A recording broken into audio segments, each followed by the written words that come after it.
ప్రత్యేక హోదాపై మాటల తూటాలు పేలుతున్నాయి. హోదాతోనే ఏపీ అభివృద్ధి సాధ్యమవుతుందని జగన్ అంటుంటే ప్రత్యేక హోదా వల్ల వచ్చే లాభాలన్నీ ప్యాకేజీల వల్ల వస్తున్నాయని టీడీపీ నేతలు కౌంటర్లిస్తున్నారు. ఈ సందర్భంగా రిజైన్ల టాపిక్ కూడా తెర మీదకి వచ్చింది.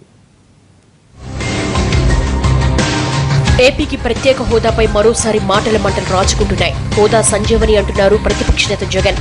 కర్నూలులో జరిగిన యువ భేరీలో ప్రత్యేక హోదా వచ్చే వరకు పోరాడతామన్న ఆయన అవసరమైతే ఎంపీల చేత రాజీనామా చేయిస్తామని చెప్పారు.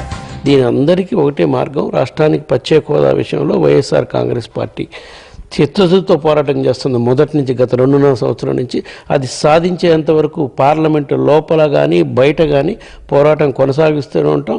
అందులో భాగంగా ప్రత్యేక హోదా సాధనలో ఉద్యమాన్ని ఇంకా తీవ్రం చేయడానికి మా పార్టీ అధ్యక్షుడు ఆదేశాల ప్రకారం పార్లమెంటు సభ్యులు అందరం కూడా రాజీనామా చేయడానికి సిద్ధంగా ఉంటాం. అందులో హోదాపై జగన్ యువ భేరీకి టీడీపీ నేతలు వరుస కౌంటర్లు ఇస్తున్నారు.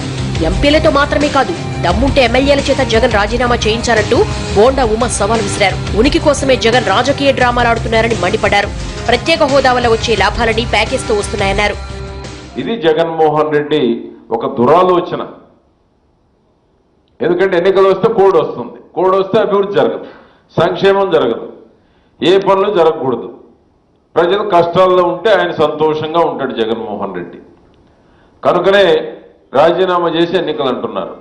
ప్రజాధనం ఎంత దుర్వినియోగం అవుతుంది? సరే, ఇక పోటీ రాజీనామా చేస్తే మేము స్వాగతిస్తాం, ఎందుకంటే డిపాజిట్లు కూడా రావు. హోదాపై పోరు ముగిసిందని అనుకుంటున్న తరుణంలో మరోసారి సెగ రాజుకుంటోంది. హోదాతోనే అభివృద్ధి, ఉపాధి కల్పన అని ప్రతిపక్షం నిలదీస్తోంది. ఈ రోజు స్పెషల్ స్టేటస్ కావాలని మేము కూడా కోరుతున్నాం. స్పెషల్ స్టేటస్ అక్కర్లేదని మా నాయకుడు కానీ మేము కూడా చెప్పట్లేదు. ఒక పక్క అభివృద్ధి కావాలి.